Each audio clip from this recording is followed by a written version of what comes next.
Credit Unsealed David Levesley 5 hours Thursday, September 21, 2017. Just in case you thought we might be nearing the apocalypse because of a nuclear holocaust, a high rate of terrible natural disasters, or Boris Johnson, we are here to tell you that you are wrong, but the apocalypse might just be nearer than you think.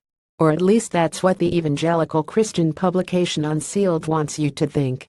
A 4-minute video suggests that a pregnant woman grappling with a hydra will appear above Jerusalem on Saturday, and they will be the portent of judgment itself. Why is Saturday supposedly so important? Let us turn over to Christian numerologist David Meade, who explained the numerical importance of the weekend in the Washington Post.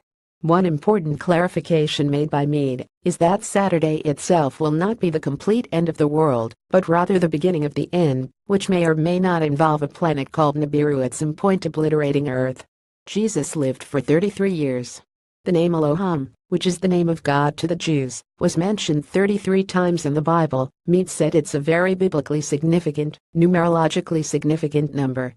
I'm talking astronomy. I'm talking the Bible, and merging the two. Plus, this Saturday marks 33 days since the eclipse. As for the expectant mother and the fierce dragon, these are signs from the book of Revelation. In Revelation 12, according to the King James Bible, "And there appeared a great wonder in heaven, a woman clothed with the sun, and the moon under her feet, and upon her head a crown of 12 stars, and she being with child cried, travailing in birth, and pain to be delivered. And there appeared another wonder in heaven, and behold, a great red dragon, having 7 heads and 10 horns, and 7 crowns upon his heads. And his tail drew the third part of the stars of heaven, and did cast them to the earth. And the dragon stood before the woman which was ready to be delivered, for to devour her child, as soon as it was born. And she brought forth a man-child, who was to rule all nations with a rod of iron, and her child was caught up unto God, and to his throne. And the woman fled into the wilderness, where she hath a place prepared of God, that they should feed her there 1,260 days. What follows is a war between the dragon and the angels. Apparently the Bible is a lot more like Game of Thrones than any of us remembered. And then the woman, granted the wings of an eagle, swallows a fatal flood conjured by the satanic reptile.